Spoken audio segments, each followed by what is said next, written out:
berundang datang ke kita. Karena memang kita tidak menyukai diri kita. Kita tidak merasa layak untuk dihargai. Kita tidak merasa layak untuk dihargai. That's why. Itulah kenapa mereka datang kepada kita. Mereka datang itu sebenarnya pesan dari semesta. Hey, love yourself. Cintai diri kamu sendiri. Maka orang-orang, gini loh mas, kalau kita nggak mau berubah, orang di sekitaran kita tidak akan berubah. Bekerja dengan hukum frekuensi yang kita sampaikan kepada semesta. Mereka saling tarik-menarik dengan frekuensi yang sama. Mungkin semua motivator, semua praktisi ilmu juga mengatakan hal yang sama, right?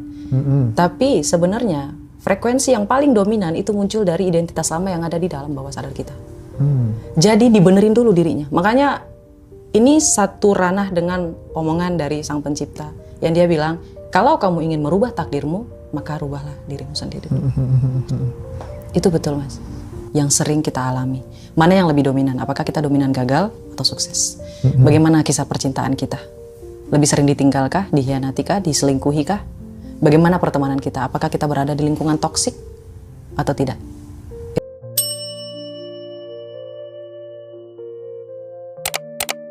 Hidup ini selalu mengulang-ulang pola-pola yang sama. Mungkin bisa dijelaskan sama Kak Roma. Oke, topiknya langsung agak berat ya. Langsung aja. Jadi gini, sebenarnya Law of Mirror ini mungkin saya bukan salah satu sih, mungkin satu-satunya yang membahas lebih dalam soal Law of Mirror. Law of Mirror ini salah satu ilmu yang benar-benar luar biasa dan mengubah titik poin hidup saya. Nah, dari Law of Mirror saya baru tahu kalau apa yang kita alami dari kegiatan, dari peristiwa, dari perasaan yang selama ini kita alami di masa lalu, bahkan di hari ini, itu menciptakan trauma. Nah, trauma ini dominan di dalam identitas lama kita di alam bawah sadar. Oh gitu? Yes. Dan ini mempengaruhi apa yang kita lakukan, apa yang kita rasakan, dan apa yang kita pikirkan, mas. Contoh, kenapa orang baik selalu tersakiti? Kenapa? Law of Mirror bekerja di sini, mas. Biasanya orang baik itu cenderung ya merasa semuanya itu tanggung jawab mereka. Mereka cenderung merasa tertekan. Nah, kecenderungan ini menghasilkan energi negatif. Energi negatif ini ketika selalu berulang, mereka akan masuk ke dalam identitas lama yang ada di bawah alam bawah sadar. Yes, dan alam bawah sadar ini sangat-sangat dominan. Misalnya nih mas nafas, sadar nggak? Nggak sadar. No, you are not. Kamu nggak sadar sama sekali, right? Mas nggak akan sadar. Kalau sadar mati soalnya. Masa. Jadi ketika seseorang itu secara nggak sadar, mereka terpengaruh oleh identitas lama ini. Jadi misalnya pun mereka bilang, aku ingin sukses. Tapi di dalam identitas lamanya, mereka takut. Mereka takut bermimpi karena mereka terlahir nih, misalnya kayak saya. Saya terlahir di keluarga yang, mohon maaf, saya miskin. Saya nggak menyalahkan orang tua, saya udah move on, saya udah memaafkan, udah nggak ada dendam sama sekali. Dan keluarga saya juga dulunya memang bukan keluarga yang harmonis kayak gitu ya mas ya. Cuman semakin saya mempelajari ilmu energi, di situ saya sadar mereka tidak bersalah. Mereka juga terpengaruh dari orang tua. Mereka adalah seorang anak sebelumnya. Nah, kekurangan orang tua saya adalah mereka tidak tahu bagaimana cara memutuskan karma itu. Yes, kalau misalnya orang lain bilang karma, kalau saya bilangnya Law of Mirror. Karena Law of Mirror ini terlalu detail dan lebih mudah dipahami. Kayak gitu mas. Dan banyak nih orang yang merasa heran, kenapa mereka itu selalu ketemu dengan orang-orang yang mempunyai masalah sama. Right, itu betul. Kenapa ya? Jadi sama kayak tadi, identitas lama ini nih, ya mas ya, kan tersimpan nih di dalam alam bawah sadar kita, right? Nah, nervous system kita mas, ini nih yang paling krusial banget. Guys, nervous system menyukai hal-hal yang sama dengan apa yang kamu rasakan di dalam diri kamu. Hal-hal serupa, misal kamu takut untuk ditinggal, maka kamu akan bertemu dengan orang yang akan meninggalkan kamu. Kamu akan dibohongi, kamu akan dikhianati. Itu adalah Law of Mirror. Ngeri nggak mas? Itu ngeri. Yes. Sampai sejauh itu ya? Sampai sejauh itu. Jadi kalau misalnya nih kita terlahir di keluarga miskin, mas kebayang nggak? Ketika kita terlahir di keluarga miskin, kita nggak pernah tahu rasanya duduk di sofa mahal. Kita nggak pernah tahu rasanya tidur di tempat tidur yang bagus. Kita nggak pernah tahu pendidikan yang bagus di luaran sana. Kita nggak pernah tahu. Jadi realita kita itu semuanya tentang hal-hal yang negatif. Makan harus kerja dulu. Makan nggak bisa 3 kali sehari. Makan seadanya. Bagaimana dia bisa membayangkan yang baik-baik? Dan selama dia hidup, dia membayangkan hanya identitas selamanya. Jadi kalau misalnya ya Mas ya, sebenarnya dunia ini agak sedikit kejam, tapi mereka nggak kejam.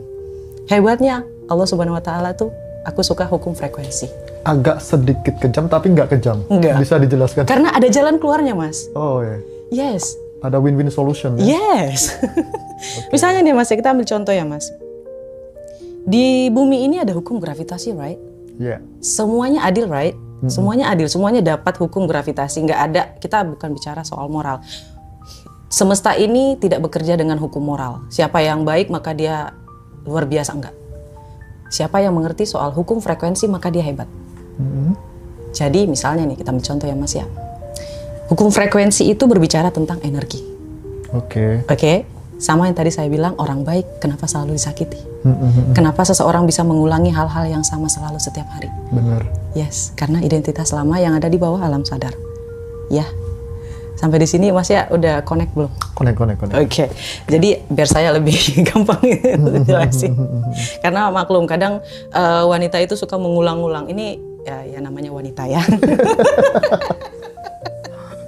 Jadi kalau orang ini depannya tidak bilang, iya saya paham Mbak. Jadi kita ngerasa kayak mana gitu kan, dominan perasaan kayak gitu ya Mas ya. Oke, sampai di mana tadi? Itu kan? Connect dalam ke alam bawah sadar kita. Iya betul. Jadi karena semesta ini bekerja dengan hukum frekuensi yang kita sampaikan kepada semesta, mereka saling tarik menarik dengan frekuensi yang sama. Mungkin semua motivator, semua praktisi ilmu juga mengatakan hal yang sama, right? Tapi sebenarnya frekuensi yang paling dominan itu muncul dari identitas lama yang ada di dalam bawah sadar kita. Jadi dibenerin dulu dirinya. Makanya ini satu ranah dengan omongan dari Sang Pencipta yang dia bilang, kalau kamu ingin merubah takdirmu, maka rubahlah dirimu sendiri. Itu betul Mas. Dirubah dulu di dalam dirinya. Kalau nggak akan bisa. Sudah diterangkan juga ya? Yes, kalau nggak akan bisa sama sekali. Bukan karena dia miskin ya, bukan karena dia malas, bukan karena dia tidak berpendidikan, enggak. Tapi karena tidak mau berusaha untuk merubah sesuatu yang sudah ada di dalam dirinya. Oke. Lalu bagaimana hukum cermin bekerja dalam relasi dan kehidupan? Oke, sebenarnya ini akan aku bahas dalam seminar aku, cuman khusus untuk ngaji Roso aku kasih. Terima kasih Kak Roma. Iya, jadi sebenarnya beberapa tadi aku sudah spill sebenarnya. Dalam seminar aku nanti akan dibahas sebenarnya masih ada cara bagaimana sih supaya kita itu bisa mengulang identitas yang lama, kita masukin. Kita memang nggak bisa mengubah serta-merta, tapi kita bisa mengubah dengan sedikit demi sedikit. Misal, terkadang ya Mas ya, sebagai contoh saya terlahir di keluarga yang ya apa adanya gitu. Dan ketika saya masuk ke dalam mall, pasti saya was-was. Bukan jalan di tengah aula mallnya, bukan, tapi masuk ke tempat yang saya tidak pernah masuk. Di mana kemewahan itu begitu menguar kayak gitu. Tidak ada yang salah dengan saya sebenarnya. Tapi identitas lama saya tidak terbiasa dengan hal itu. Ya, itu salah satu contoh ya Mas ya. Karena saya perempuan, namanya perempuan suka shopping. Jadi jadi ketika saya berjalan, rasa takut itu ada. Sistem nervous berjalan. Nervous system di dalam diri kita akan menghadirkan situasi, hal, atau orang lain dengan situasi yang sama yang dengan apa yang kita rasakan. Misal saya takut ya Mas ya, saya takut untuk jadi kaya. Maka yang datang kepada saya itu bukan peluang, tapi situasi yang sama. Kayak saya mau mulai contoh. Dulu saya Gojek. Sempat Gojek juga ya? Bukan sempat, memang 1 tahun saya sebagai Gojek. Keren banget. Coba sebutin Mas peran. Mungkin saya udah ngelakuin banyak hal pekerjaan. Serius. Saya pernah jadi cleaning service di toilet. Semua sudah saya lakuin. Bukan karena kekurangan uang ya Mas ya, bukan. Tapi memang kehausan saya tuh pengen tahu gimana sih rasanya jadi profesi ini, gimana profesi ini tuh apa gitu. Rasa ingin tahu itu tadi ya. Yes. Dan dalam profesi itu ada satu hal yang membedakan, kasta. Kasta. Ya, energinya kerasa, Mas. Saya mulai memperhatikan orang kaya lebih sering senyum daripada orang miskin. Mohon maaf. Itu lebih sering senyum, Mas. Faktornya itu apa? Kira-kira? Mungkin tidak ada rasa khawatir, Mas. Really? Yes. Tidak ada rasa khawatir. Mereka ngerasa kayak di rumah sudah ada makanan, bulanan sudah ada, rumah ada, rasa nyaman. Dan mereka itu nyaman dulu baru terbiasa. Sedangkan kebanyakan orang yang ekonominya sulit, yang di bawah, mereka terbiasa dulu baru nyaman. Oke. Mereka terbiasa untuk makan apa adanya, lalu mereka ngerasa mereka nyaman. Dan ketika mereka nyaman, disitulah yang paling bahaya, Mas. Identitas lamanya masuk. Oke. Dan itu susah ya untuk... Yes, bahkan ada, Mas, yang tiba-tiba kaya nih, udah terbiasa hidup sederhana, tidur di bawah, kemudian pakai tikar. Ketika dia kaya raya, dia nggak bisa tidur di atas kasur. Dia tidur di bawah. Iya betul. Ada. Betul, banyak. Karena identitas lama itu ya. Yes, betul, Mas. Nah, cara mengubah, misal nih, yang Kak Roma tadi katakan ada yang namanya,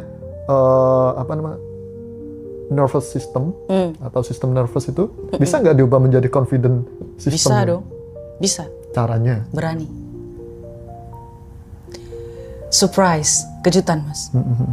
Jadi kejutan maksud saya itu adalah kamu berani melakukan hal yang tidak pernah kamu lakukan sebelumnya. Awal-awal saya melakukan seminar online, saya nyanyi depan umum, Mas. Oke. Sebelum saya sampai ke sini, saya berbicara kayak orang gila di dalam kamar, terus ditemenin sama teman-teman saya, salah satunya sekretaris saya juga. Oke. Jadi ngedengerin saya ngomong kayak orang yang lagi ngomong sama orang lain kayak gitu. Oke. Harus mengingat, bukan menginginkan ya, Mas ya, tapi mengingat. Ah, ini udah panjang nih. Larinya malah ke law of attraction, sorry. Pertama tadi adalah melakukan sesuatu hal yang belum pernah kita lakukan. Surprise yourself. Kejutkan diri kamu sendiri dan berani melakukan hal yang belum pernah kita lakukan sebelumnya. Oke. Kalau kita takut melakukan sesuatu, lakukan. Itu pertanda, Mas. Itu intuisi. Kalau kita mau berubah, ada yang namanya berusaha dan ada intuisi. Usaha intuisi namanya itu. Jadi kalau kita pengen berubah, Mas, ya, kalau kita ingin berubah, gak tahu kenapa, akan ada hal yang datang seperti seolah-olah sang pencipta itu datang berbisik sama kita. Misal, kayaknya enak ya punya mobil. Terus tiba-tiba ya, Mas ya, dalam logaritma Mas taruh mungkin memang ada mic di dalam, terus dia ngedetect apa yang Mas inginkan. Enak kali punya mobil, terus tiba-tiba ada mobil, iklan mobil gitu ya. Nah itu salah satu contohnya. Terus tiba-tiba suatu hari nanti ada temen yang mau jual mobil, kamu mau ngambil nggak mobil aku? Mobil aku bagus loh kayak gini, aku lagi butuh duit, misalnya kayak gitu. Atau Masnya tiba-tiba pengen belajar mobil, yang sebelumnya belum pernah belajar mobil. Oke. Itu intuisi. Dan itu kita harus berani lakuin. Misal kita ingin berubah, terus tiba-tiba ada iklan seminar aku, misalnya kayak gitu. Kalau nggak muncul video aku di algoritma mereka kayak gitu. Oke, bicara soal berani ya. Iya. Yang namanya keberanian atau apa ya namanya, itu kan rentan sekali dengan yang namanya resiko. Nah, orang-orang kan biasanya belum dilakukan. Itu kan pasti mikir resiko atau konsekuensi. Kalau saya melakukan ini, kemungkinan terburuk itu pasti mereka sudah detect lah. Nah, cara menghadapi itu semua gimana, Kak? Just do it. Lakuin aja. Kan namanya juga berani, Mas. Whatever it is, apapun resikonya, I don't fucking care. Just do it. Apapun. Mas kehilangan apa sih?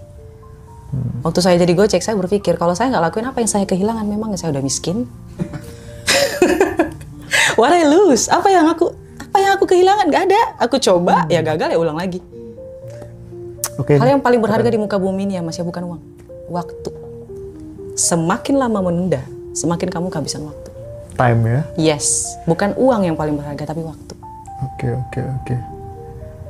Dan ini berarti banyak people like guilty because mungkin mereka nggak berani melangkah dengan gara-gara bayang-bayang masa lalu di belakang itu ya. Jadi terjawab lah sore ini dengan Kak Roma. cara salah satu ya ini tadi yang kita bicarakan kan ya. Iya, itu nervous system yang ngomong, Mas. Jangan, gak enak. Kayak gitu. Jangan, nanti kamu sulit. Jangan, nanti kamu gagal. Jangan, nanti kamu gagal kayak papa kamu. Nanti kamu gagal kayak teman kamu. Gitu, Mas. Akhirnya kita pandangan secara tidak langsung kita sudah, iya papa saya dulu Iya. pernah kejadian. Iya, tetangga saya kejadian. Resikonya ini. Yes, terus betul. saya menjadi seperti ini.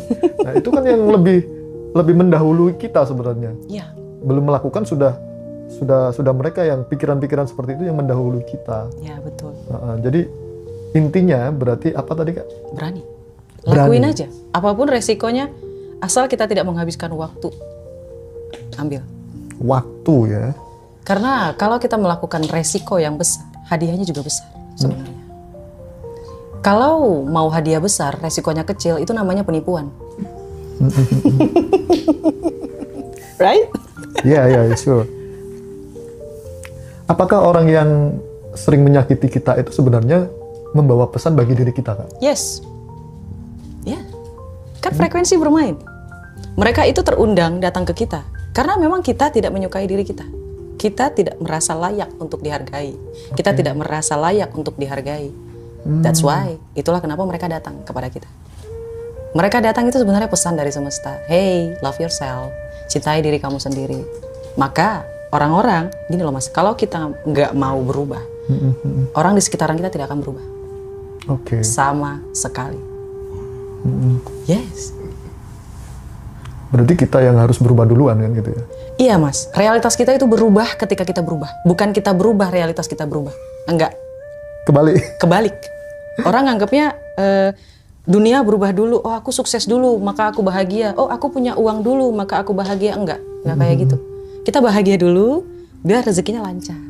Kita bahagia dulu, biar kita lebih awet muda, biar kita lebih sehat. Biar orang-orang ikut bahagia dengan melihat senyuman kita, bahagia kita. Tapi kalau mukanya murung, lalat aja takut ya. Aduh. Oke, Kak, kira-kira nih, iya. sampai kapan pola hidup kita yang selalu berulang-ulang ini akan berhenti? Selamanya. Jahat ya Mas ya? Selamanya. Kalau kita tidak berani melangkah, bahkan 1 sentimeter aja, maka selamanya kita akan di situ. Kalau kita nggak berubah dari umur 30, umur 30 adalah dampak dari umur 20. Umur 40 adalah dampak dari 20 ke 30. Kalau misalnya yang nonton ini umurnya sudah 30 sampai 40 atau 50 dan tidak memilih untuk berubah, maka that's it. Dia 60 dia akan menyesal. Tapi kalau umur 60 dia masih mau berubah, maka hidupnya berubah. Tapi ketika umur sudah matang, yang mereka cari bukan lagi harta benda Mas, tapi kenyamanan, kebahagiaan, kayak gitu. Dan ini bisa digunakan. Ketika seseorang melakukan law of mirror Mas, gila itu luar biasa Mas. Bahkan pasangannya, temannya, tetangganya, semuanya itu ikut bahagia ngeliat dia. Oke. Kalau melakukan itu ya dampaknya luar biasa. Berarti kita berguru pada yang sudah berlalu. Yes. Untuk jadi lebih baik, lebih confident, lebih berani untuk menghadapi dan mengambil semua kesempatan yang mungkin kita bisa dapat. Iya. Kalau misalnya Mas ya masih sedikit bingung, bisa ditulis di dalam kertas. Ini saran aku kalau misalnya teman-teman yang ada di luaran sana mau belajar tentang law of mirror, teman bisa ambil kertas. Apa yang paling dominan di dalam pikiran kita? Apa yang sering kita alami? Mana yang lebih dominan? Apakah kita dominan gagal atau sukses? Bagaimana kisah percintaan kita? Lebih sering ditinggalkah, dikhianatikah, diselingkuhikah?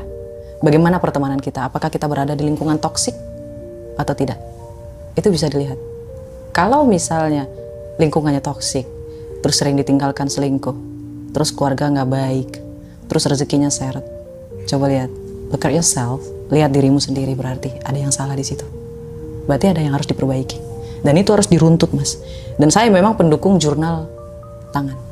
Saya tidak mendukung jurnal untuk tulis di HP atau di tablet. Oke. Karena ketika kita menulis ya Mas ya, buku itu dari kertas ya Mas ya. Kertas itu hanya satu-satunya kalau nggak dari bambu, dari kayu. Benar. Dan itu ciptaan langsung dari sang pencipta. Dan itu mengeluarkan energi. Oke. Ya, dan kita itu pertama. Yang kedua, kita jauh dari gadget. Itu lebih ke relaksasi. Ketika kita menjauhkan gadget sebentar, kita fokus untuk menulis hanya kita dan diri kita, ini lebih kayak me time. Waktu untuk diri kita sendiri tuh kita nulis, tenang, hampa, dan ini dilakukan 15 menit juga cukup. Ketika pagi hari sesudah sholat subuh dan atau ketika malam sebelum tidur. Mungkin awal-awal para penonton nulisnya mungkin tentang keluh kesah gitu ya Mas ya. Tapi perlahan, lama-lama kelamaan mereka akan menulis apa yang mereka inginkan. Bukan keluh kesah lagi ya? Enggak. Karena ada unsur yang natural tadi. Karena udah lepas. Di jurnalnya udah lepas Mas. Oke. Udah tenang. Nah ketika tenang dia mulai berpikir, enak kali ya pulpennya belinya yang mahal. Enak kali ya bukunya yang mahal. Enak kali ya AC-nya yang lebih ini biar enak gitu, nyaman nulis gitu loh Mas. Jadi kayak secara natural kayak naik kayak gitu. Oke. Kita kan dari tadi bicara apa namanya sesuatu yang sudah berlalu atau guru masa lalu. Nah sekarang yang jadi pertanyaan, antara musuh dan guru lebih jujur mana? Musuh. Musuh dan guru lebih jujur mana? Lebih jujur musuh. Why? Musuh ini yang mana dulu nih Mas? Trauma? Kalau trauma, yes, Mas bisa lihat dari bagaimana respon orang lain. Sebenarnya bagaimana diri kita di dalam ini bisa kita lihat dari bagaimana kita direspon sama orang lain. Kalau orang lain bahagia ketika ngeliat kita, berarti kita orang yang sudah berdamai sama dirinya sendiri Mas. Orang tua kita ngeliat kita tuh bahagia, senang. Ketika kolega kita melihat kita tuh bahagia gitu loh Mas. Pasangan kita ngeliat kita tuh bahagia gitu. Itu sudah mencerminkan siapa kita. Dan sebenarnya ya Mas ya, kalau misalnya kita negatif, mereka ini itu bakalan memperlihatkan yang jujurnya, kayak gitu. Situasi, kondisi, atau hal, atau peran orang lain, respon orang lain terhadap kita. Itu guru dan musuh di saat yang bersamaan. Lalu dengan kita bicara lanjut nih, masalah orang kan banyak yang berkata saya ini menderita, jadi dari kecil kita diajarin untuk jauh dari penderitaan. Tapi sebaliknya, penderitaan yang lebih dekat dengan kita, kok bisa seperti itu? Iya, karena kan identitas lamanya bilang aku ini menderita, aku terlahir miskin. Sudah kewar-kewar dulu. Iya. Dan direspon gitu. Mungkin seperti itu. Yes, dan nervous systemnya itu nggak suka kalau dia kaya. Mas, otak kita itu adalah sahabat kita. Dia akan melakukan apapun agar kita merasa nyaman. Dia menganggap apa yang sudah selama ini kita alami dan kita merasa nyaman, itu adalah hal yang membuat kita nyaman. Mereka nggak peduli itu buruk atau baik. Nggak peduli. Yang penting nyaman. Yang penting nyaman. Meskipun itu tidak nyaman bagi misal pasangannya. Yes. Yang penting kita lakukan, yang penting kita nyaman. Otak kita yang menganggap nyaman, Man. Sebenarnya kita nggak nyaman. Tadi, seperti awal saya katakan, mereka terbiasa lalu nyaman. Ada dua orang yang berbeda, Mas. Mereka terbiasa lalu nyaman atau nyaman dulu baru terbiasa. Kalau saya mulai melangkah dari nyaman dulu baru terbiasa. Saya melatih diri saya untuk nyaman berkata kepada diri saya cantik. Saya pintar. Saya bisa, saya hebat, saya sukses. Setiap hari. Meskipun kala itu saya masih Gojek. Nggak peduli. Terus kalau sudah seperti demikian, apa bedanya dengan keakuan? Keakuan? Keangkuhan? Keakuan? Keakuan itu orang yang apa ya, yang merasa lebih kan. Oh ini loh aku, oh ini loh aku. Itu apa bedanya? Berbeda, Mas. Kalau misalnya keakuan. Gini, kalau misalnya seseorang merasa keakuan dan dia tidak merugikan orang lain, it's okay. It's okay ya? It's okay. Nggak ada yang salah di situ. Bahkan teman aku, Mas percaya nggak? Ini aku bawain teman aku salah satu contoh ya. Semenjak SMP dia selalu bilang, saya akan menikah dengan bule. Saya akan menikah dengan bule. Saya akan menikah dengan bule. Serius, dia menikah dengan bule. Orang kaya pula. Oke. Selalu, Mas. Dan Mas tahu yang paling luar biasanya apa lagi? Kalau orang bilang, itu namanya angkuh. Yes, dia angkuh. Bahkan ketika ada seseorang, ya Mas ya, yang nembak dia akan datang bilang, sorry ya, maaf, aku sukanya sama bule, aku gak suka sama kamu. Keren. Apakah itu salah? Enggak. Kalau dari kacamata saya, gitu ya Mas ya, enggak, itu nggak salah. Selagi tidak merugikan orang lain. Kan membela diri sendiri. Yes. Dia hanya membuat banderi. Kayak gitu loh Mas. Dan omongan orang lain tidak akan berpengaruh dengan frekuensi yang Mas sampaikan melalui otak. Kayak gitu. Oke. Lalu apa yang pelajaran yang hanya bisa datang lewat penderitaan, bukan lewat kenyamanan? Penderitaan. Apakah ada pelajaran semacam Ada itu? dong. Ada ya? Ada dong. Kita nggak akan tahu kita merasa bahagia kalau kita nggak ngerasa menderita dulu. Harus menderita dulu. Mas tahu nggak bedanya lapar sama kenyang? Kalau lapar karena belum ada isinya. Yes. Sakit nih. Kalau kenyang? Kalau kenyang ya ini sudah penuh, sudah merasakan kenyamanan. Kenyang dulu atau lapar dulu? Lapar dulu. Yes. Gak apa-apa, habiskan kegagalan kamu biar nanti bisa ngerasain sukses. Itu betul kok Mas. Jadi menderita dulu nggak apa-apa, nggak masalah. Makanya tadi saya bilang, saya kehilangan apa? Apa yang saya kehilangan? Nggak ada. Saya udah miskin. Ya udah menderita aja sekali-sekali. Yang penting saya nyoba dan saya nggak mau menyerah. Karena saya yakin saya akan duduk di tempat yang saya seharusnya. Kayak gitu. Itu keakuan, yes. Apakah orang bermasalah? Nggak peduli. Penting saya nggak ngerugiin.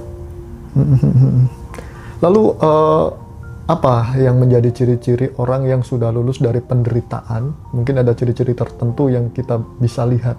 Ada Mas, ada. Yang paling pertama itu adalah senyumnya. Kalau senyum kayak saya ini? Hampir, masih sedikit. menderita, ya?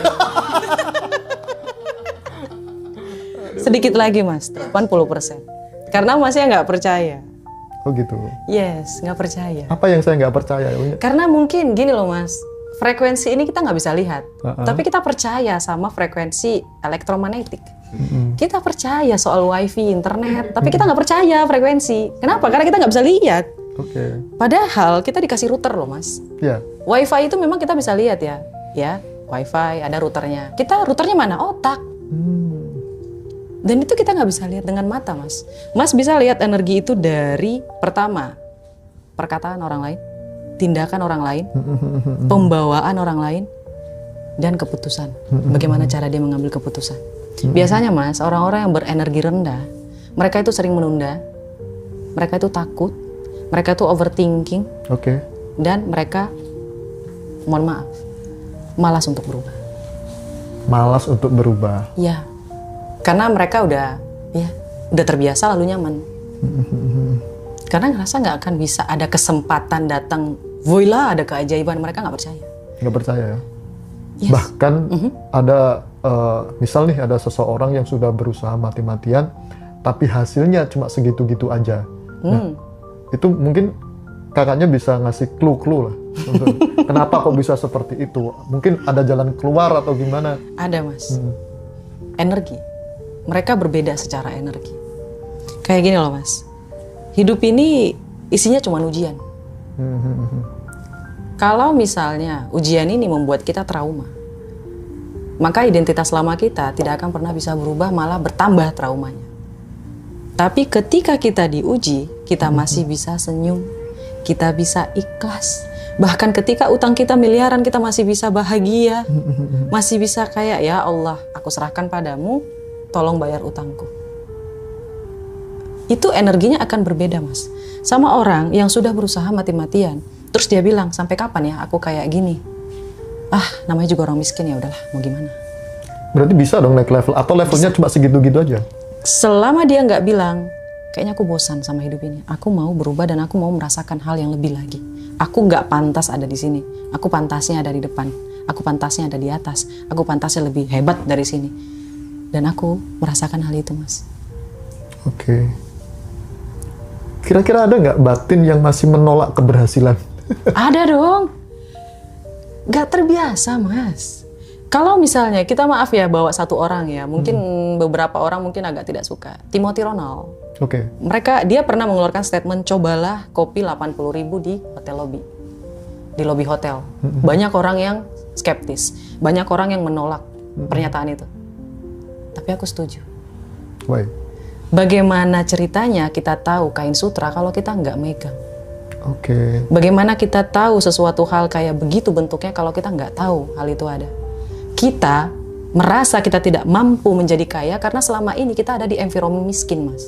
Dan itu jadi sekat ya? Yes, ibarat ya kayak kita tuh dalam, kalau bisa diputar ulang, ini kayak katak dalam tempurung. Dia tidak bisa melihat hal yang orang lain lihat. Itulah yang membuat dia merasa dia akan miskin selalu Mas. Dia ngerasa dia nggak bisa. Karena dia nggak ngelihat. Coba, berani. Yang tadi saya sampaikan. Dan keberanian itu Mas disukai oleh keberuntungan. Besok aku beli limosin dah. Nah, nggak usah beli Mas, coba aja dulu. Kan bisa 1 jam. Pegang-pegang. Oke, berarti itu sebenarnya sangat penting ya bagi alam bawah sadar kita ya. Penting. Biar kita bisa mengingat. Kalau orang lain mengatakan law of attraction itu menginginkan, kalau saya mengingat Mas. Oh. Kalau Mas menginginkan, masih ada rasa skeptis, masih ada ekspektasi, masih ada keinginan, masih kayak berharap kayak gitu.